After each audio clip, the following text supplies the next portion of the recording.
2010, Chota Lotsna, a village in Churu, the northern Shekhawati region of Rajasthan.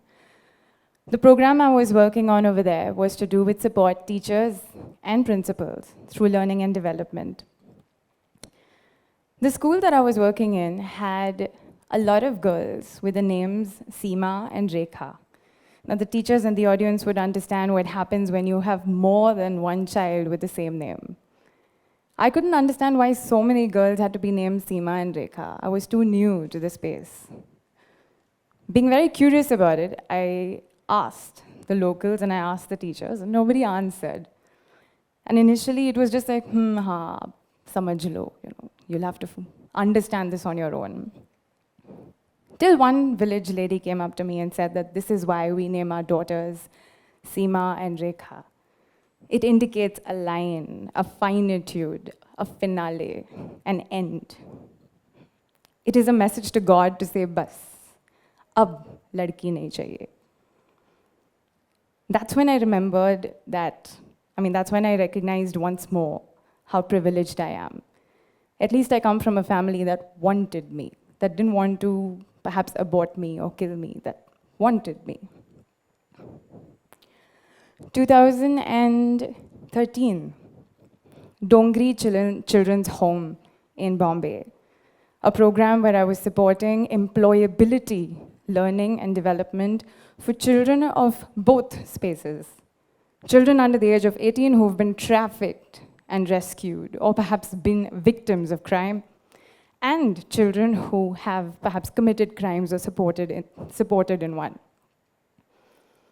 The classes that I was leading for them, we would have a lot of conversations and activities and discussions.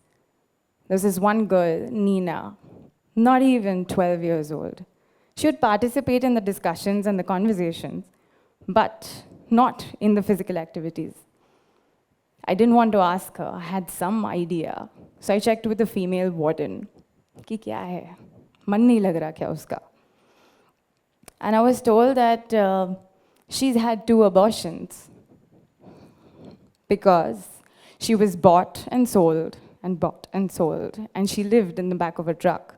Nepal, Jharkhand, Orissa, Sri Lanka, and then somehow rescued and brought to the Dongri Children's Home. Her body was beat. And she was very certain कि मुझे अगर यहाँ से निकलने का chance मिला, if I have the opportunity to leave, I don't want to go back to my parents. वो मुझे दोबारा बेच देंगे. Once again, I recalled and remembered my privileged spaces. I looked forward to meeting my family. At least I was protected. 2018, I spent my birthday, celebrated my birthday in Udaipur's jail, painting the inside walls of where the female inmates were living. I overheard a conversation in Marwari Gujarati, and being a Gujarati, I was able to pick up on what they were saying. एक नया inmate था. She had just come. She had just been sort of brought into custody. And this woman, the other woman, was someone जिनका हो गया था. She had served her sentence and she was about to be released. This woman had firstly been imprisoned for a fault that was not her own. पैसा मिल रहा था, तो proxy में jail गई वो. I overheard that conversation and I heard that woman say that मुझे यहाँ से नहीं जाना. These people are strangers. They are strangers, but मुझे 2 वक्त गरम खाना मिलता है. Over here, I don't have to walk for miles to get myself water, and I don't have to walk for miles to get myself water to drink, or to bathe, or to cook. She's like, यहाँ पे मारामारी होती है, झगड़ा होता है, but at least there's a bathroom. And the last thing she said, that यहाँ पे I have a comb and a soap. Once again, recalling privilege, making me think about how privilege is not just about what I have in the bank. Privilege is not about just the education I received, which I will speak to you a little bit about, because my education was fantastic. But it is about the fact that I have somebody who loves me, supports me, cares for me. I come from a protected system. I have access to knowledge and information. I have the ability to join dots. I have 5 senses, perhaps intact. I have 4 limbs. And what am I doing with it? Chasing my one dream of setting up my business and doing linear development. 2020, I had the opportunity to work on a campaign called Udyam 3 for the Edelgift Foundation, where one of the statistics that emerged from the landscape study, so far we were looking at district and state level examples. Now I'm talking to you about national. This is going macro. One of the statistics that came up in that study was about how only 1% of women in India have availed of any benefit of any government schemes or yojanas meant to financially assist them. Why? Because only 9% of women were even aware of these schemes.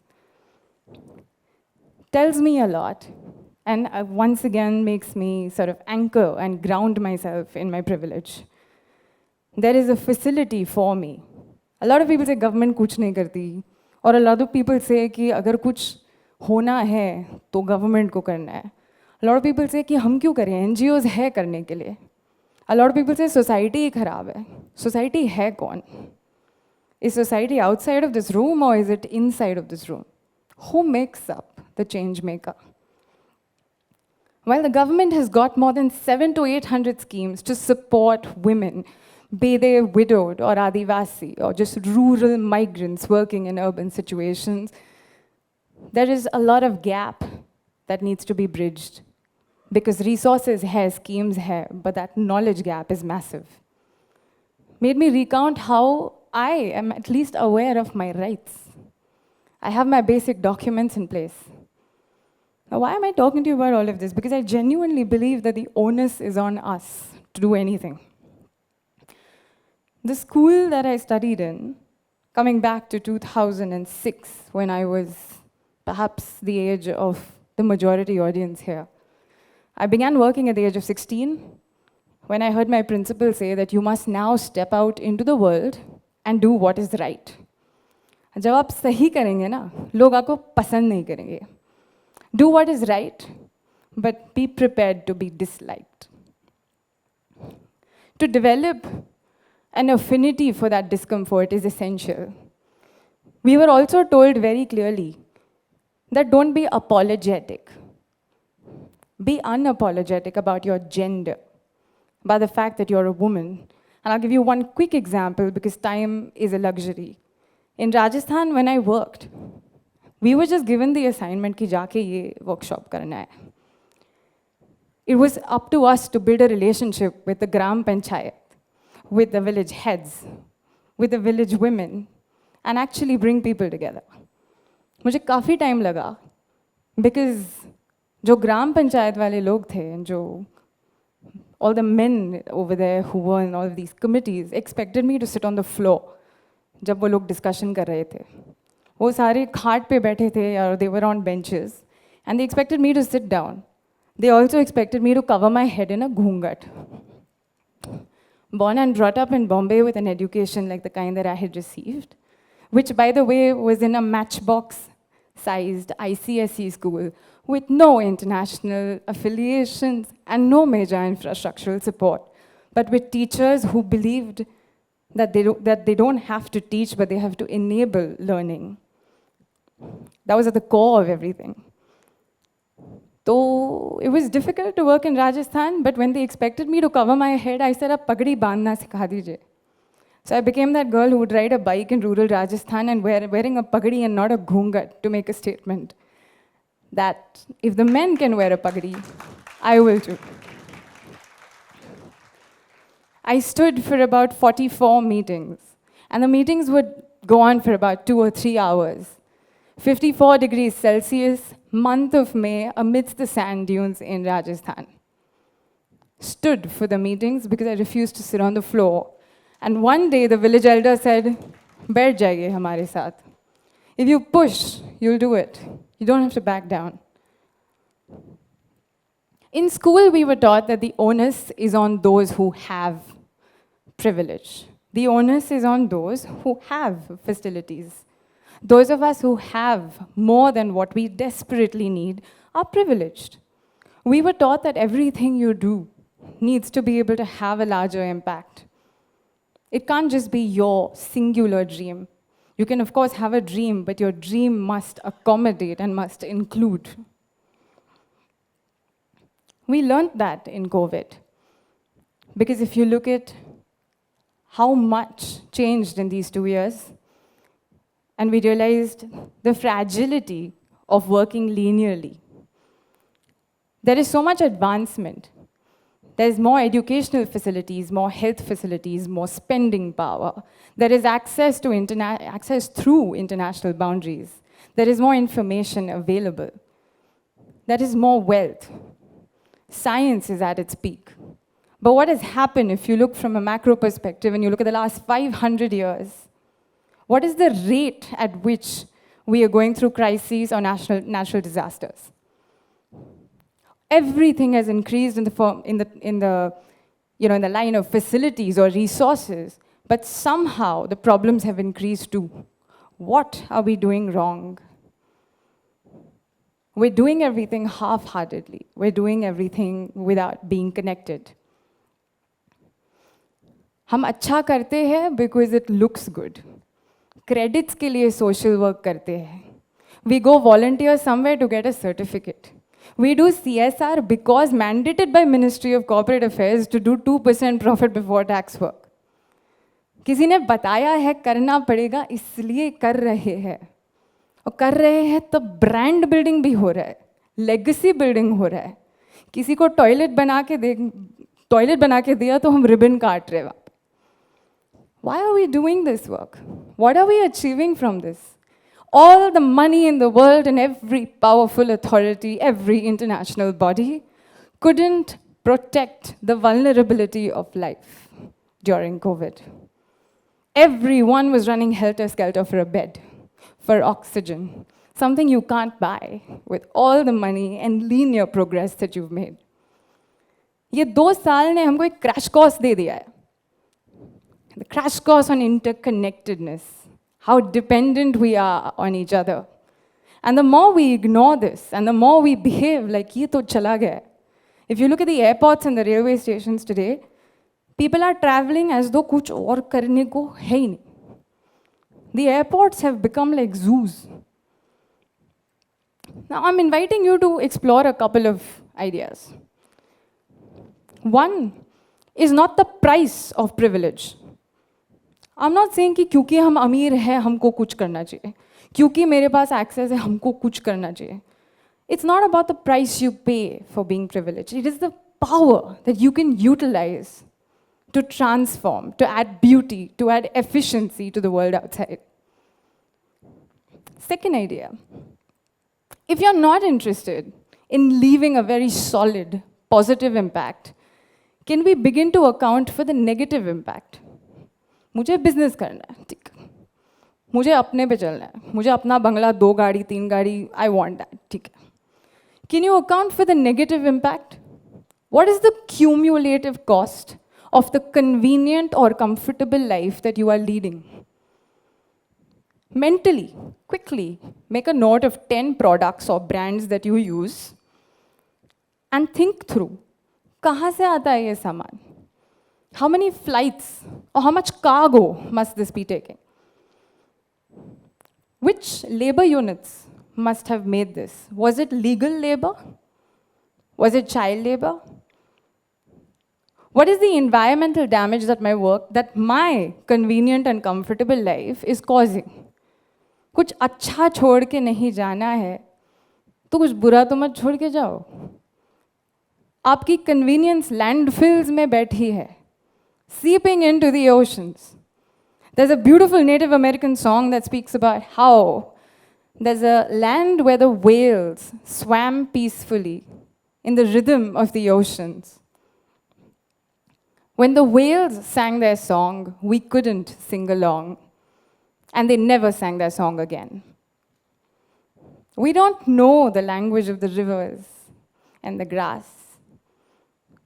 We don't understand the weather anymore. Thank God for COVID and COVID-induced captivity. इंसानों को हटा दिया तो environment was back to square one. The Earth's baffling ability to regenerate and heal itself from decades worth of the toxicity that we have put in was phenomenal. It is a marvel. The birds came back. The skies were clearer. Delhi की skies clear हो गई थी. मुंबई के marine drive पे पानी grey नहीं दिख रहा था. You could hear birds in the middle of the city. Humans have that much power. And look at what we have created. Look at the infrastructure we have the intelligence to build. Look at what science is doing today.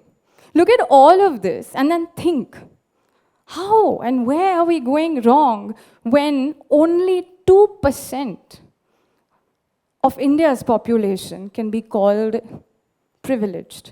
Everyone in this room, every single person in this room is accounted for in that 2%. And we believe, हो जाएगा, 2% CSR से हो जाएगा. ठीक है, हम अपना तो कर रहे हैं ना. I did my 2 bits. मैं 2 घंटे ना हर संडे को volunteer करने जाता हूँ. Excellent. It's not a side-by thing. Change making is a full-time process. For the educators sitting in this room, I invite you to think about, how do I get children, as well as my own curriculum, to integrate the thought process that passion and that career choices cannot exclude the community?